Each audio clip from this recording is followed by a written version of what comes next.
नमस्कार, स्वागत है आपका मनी 9 में। आज हम चर्चा करेंगे पेटीएम पर। पेटीएम में आखिर ऐसा क्या हुआ कि 2 दिन की तेज़ी के बाद अचानक पेटीएम के शेयरों में आज फिर गिरावट आई। ये गिरावट तब आई जब बाजार आज 1300 पॉइंट ऊपर चढ़ा।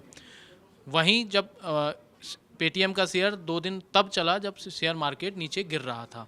तो आज ऐसा क्या हुआ कि पेटीएम में बिकवाली हुई? आइए जानते हैं हमारे साथी संदीप ग्रोवर से। संदीप जी बताइए, आखिर पेटीएम में ये 2 दिन की तेज़ी के बाद अचानक क्यों गिरावट आई? देखिए, स्वाभाविक सी बात है। जैसे आपने कहा कि 2 दिन में शेयर में काफ़ी ज़्यादा उछाल देखने को मिला है, तो वो हिसाब से एक थोड़ा-सा प्रॉफिट बुकिंग का भी आप फैक्टर कह सकते हैं।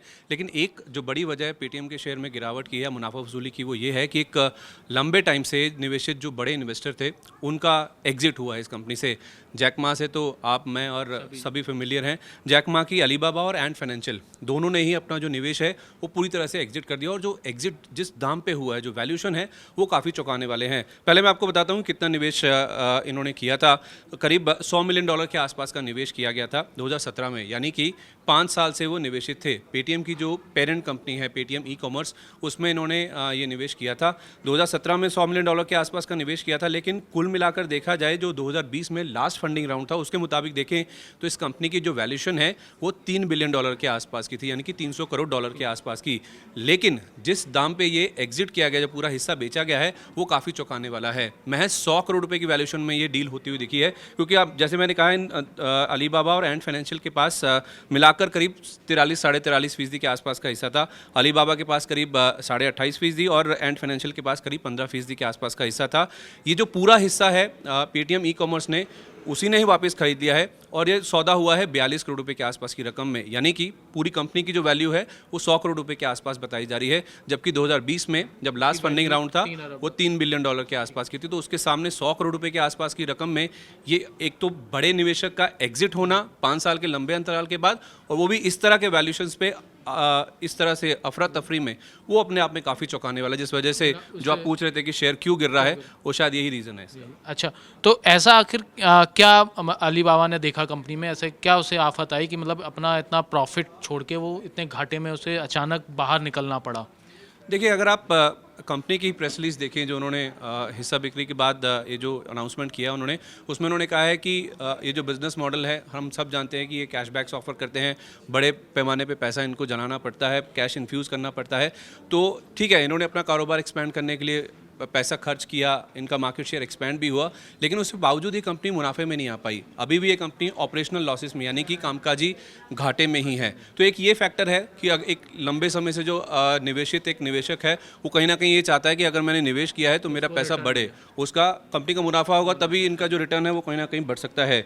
दूसरी ओर आप देखें जो पूरा सिनेरियो है इस स्पेस का, कंपटीशन बढ़ रहा है, नए नियम आते हुए दिख रहे हैं, रेगुलेटर्स काफ़ी सख्त होते हुए दिख रहे हैं, जिस तरह से यूनिक बिजनेस मॉडल्स इवॉल्व हो रहे हैं, टेक्नोलॉजी में जिस तरह से चेंजेस हो रहे हैं, और उसके ऊपर पेंडेमिक यानी कि जो महामारी की मार पड़ी है, उससे ये जो बिजनेसेस हैं उनके ऊपर काफ़ी ज़्यादा इम्पैक्ट होता हुआ दिखा है।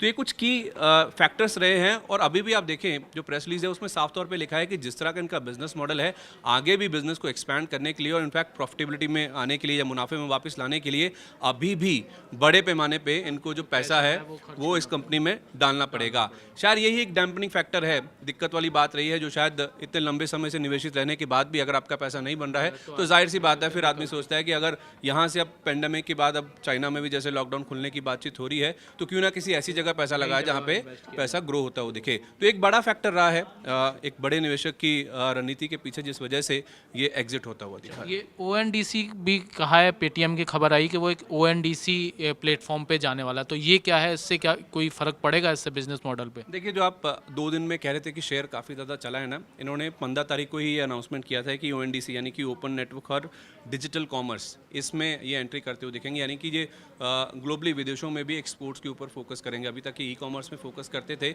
मैं पढ़ रहा था कहीं पे कि ओएनडीसी अगर आप देखें तो ई कॉमर्स का यूपीआई के तौर पे इसे माना जाता है।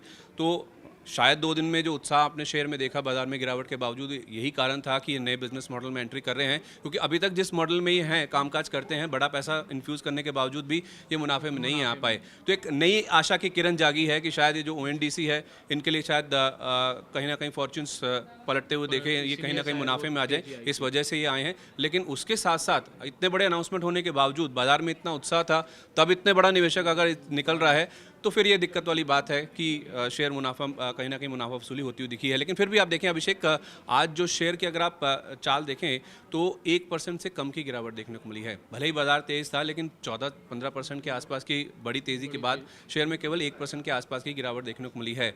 अब जहाँ तक आउटलुक की बात है, क्योंकि 2150 रुपये का इशू प्राइस था जब ये शेयर लिस्ट हुआ था, वहाँ से शेयर में बहुत ज़्यादा गिरावट देखने को मिल रही है। मैं एक सिटी की रिपोर्ट पढ़ रहा था, वो ये कह रहे हैं कि जिस तरह की गिरावट 2150 रुपये से करीब 73% के आसपास की हो चुकी है, अब यहाँ पे जो वैल्यूशंस हैं वो कहीं ना कहीं बहुत अट्रैक्टिव नज़र आ रहे हैं।